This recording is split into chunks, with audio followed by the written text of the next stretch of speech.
America's beat movement is strangely soothing and deeply unsettling, exactly as any electric revolution in art, manners, and consciousness should be. Its sources span the globe and the centuries, like elementary particles. The products of its poets, filmmakers, painters, printers, playwrights, and conceptual artists have become smeared out in our wider culture, enfolded in how we see the world. The energy, velocity, and spin of their creations can be seen in the quick cuts and image intensity of music videos, felt in the sharpening focus on environmental concerns, and sensed in the individual's expanding freedom to wing one's own way through life. Quite impressively, Wichita has sent to flight scores of beat artists. A trio of them, the Wichita Group, were among the first to set out, and each of them independently found a creative home in San Francisco. There, they made art history. David Haselwood as a printer and publisher, Michael McClure as a poet and playwright, Bruce Conner as a visual artist and filmmaker. They met at East High and went on to study and play at the University of Wichita in the early 1950s. As students, they were known to push boundaries and test limits.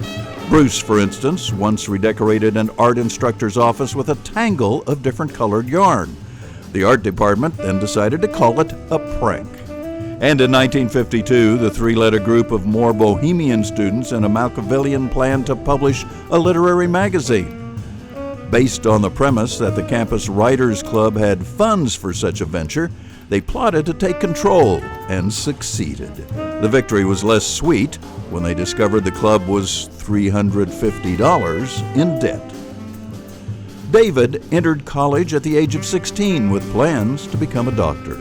Although the life sciences were the lifelong interest to him, nothing fired his imagination like literature. In 1953, he graduated with a degree in English and spent a year as a graduate teaching fellow. After a stint in the Army as a journalist stationed in Europe, he settled in San Francisco in 1957. There, he joined the vanguard of artists who cut their art against the grain of mainstream culture. He founded Our Han Press in 1958 and published the works of William S. Burroughs, Lawrence Ferlinghetti, Diane Duprima, and Michael McClure. In 1955, Michael was one of the 5 poets to participate in the event that ushered in the Beat Generation. That was the poetry reading at San Francisco's Six Gallery, where Allen Ginsberg read Howl. In the years to come, Michael emerged as one of the most inventive figures in that Beat Generation. He wrote over 20 volumes of poetry and more than 20 plays. He wrote collections of essays, 2 novels, and the lyrics to Janis Joplin's hit Mercedes-Benz. He was a literary mentor to the Doors singer Jim Morrison, and it was Michael who first called Bob Dylan, in an article for Rolling Stone, the poet's poet.